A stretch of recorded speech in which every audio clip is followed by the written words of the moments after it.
time for our country. You spoke as a people in the last election. Making our own researches,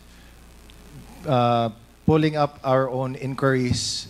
This is another source from a completely different party and is unrelated to what we do.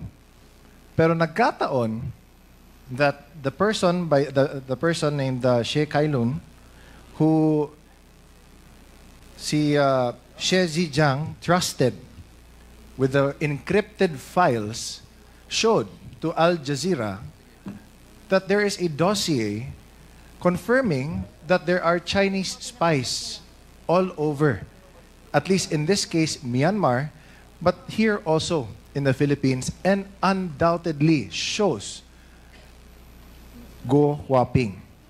In the picture, where she was born, even her mother, and the name of Lin Wenyi. Mr. Chair, again, we were told, kanina nagtanong tayo kung lumaki ba si Ma'am Alice dito sa Pilipinas, kung dito ba siya ipinanganak, kung Pilipino ba yung mga magulang niya. She first said na dito daw siya lumaki, which is false. Because paano malalaman or ma-identify ng mga tao doon mismo sa address sa Fujian na nakilala nila si Alice Go o Go Huaping as anak ni Lin Wenyi nung pinakita nila yung picture ni Go Huaping sa kanila. Number 2, tinanong natin kung saan ba siya ipinanganak. Eh nakita na nga. Doon mismo, she left daw late of 2002. Sabi pa ng mga tao na in-interview ng Al Jazeera doon mismo sa Fujian. And might we take note, Mr. Chair, na sa video, nung pinuntahan nila yung address na nakalagay sa dossier, sa encrypted dossier, is a local office ng Communist Party of China.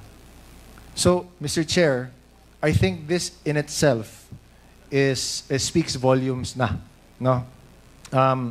Again, nakakainis na time and time again, dinideny ni Go Huaping lahat ng mga questions na tinatanong namin sa kanya. Okay. Again, let me ask. Go Huaping, kilala mo ba si Xie Zhijiang? Yes or no?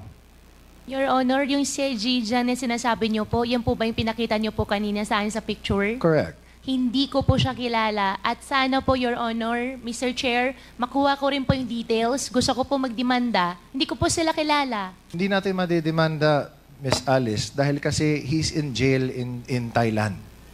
And the reason why he's speaking the truth now is because, as he was saying din in the video, although hindi lang pinakita dito, is that he is also being illegally detained daw, sabi niya. Kaya sa galit niya, he wants to speak also the truth out to the world na iniipit na rin siya ng Chinese Ministry of State and Security.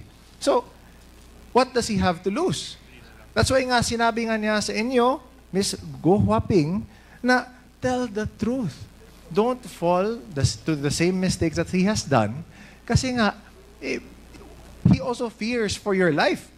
Remember, nung Senate hearing, na you mentioned na you didn't want to name names because you feared for your life. And because of that, the Senate granted you security and asylum within the PNP's compound. Ngayon, na nag-executive session na kayo, sabi ng Senate na there was nothing to go about except for one name na hindi pa din namin alam. But if we look at it, there is no doubt, kitang-kita na. Hindi na galing mismo dito sa Quadcom, pero in an international company whose job is to search for the truth worldwide.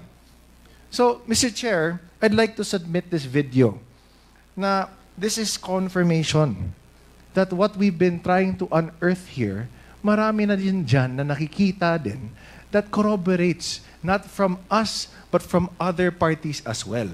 Which also means that this Quadcom should also be the avenue for which other people should also go to us to reveal more of the truth Kasi kailangan din natin yung kumpletong katotohanan. Which is why this is an open call to action, Mr. Chair. Sa lahat ng mga nanonood ng Quad Committee meetings natin, na kung may alam kayo, lalo na nakakatulong ito sa pagtingin, sa pagkuha ng katotohanan, please come forward. Kasi this is national security also at stake. She's been denying na may kilala siya, na ultimo, sinasabi niya na ilang beses na siya tinawagan para humingi ng campaign funds. Kung hindi niya alam yun, or if he was saying, if it wasn't even in the same timeline, then he wouldn't have said that. Diba? Timing. Elections natin, doon din siya, tumakbo din siya, humingi siya ng tulong. It all adds up. It all lines up.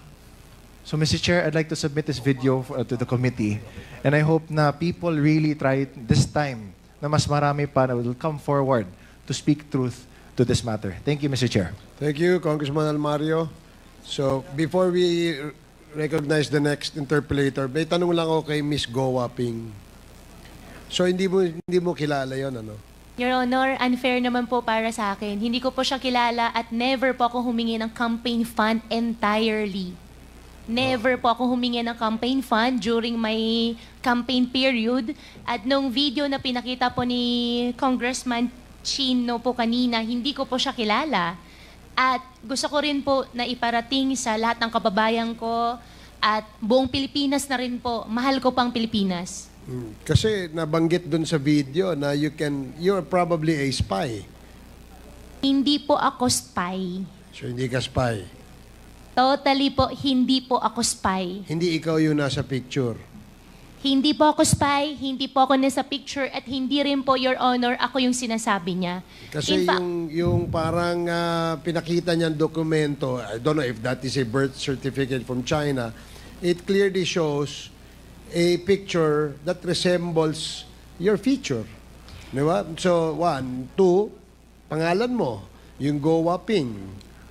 Tapos yung place of birth mo, nakalagay daw doon. Nakalagay, China di ba? So, how will you now tell us and convince the Filipino people na ikaw ay hindi spy at ikaw ay hindi involved dito sa Pogo? Your Honor, I think our government agencies can prove din sa darating ng araw na hindi po ako spy dahil hindi naman po talaga ako spy. Secondly, yung tao po na nasa video po kanina, I'll find way para, hindi ko po alam kung paano, pero I'll talk to my lawyer, especially the network, magdidemanda po ako.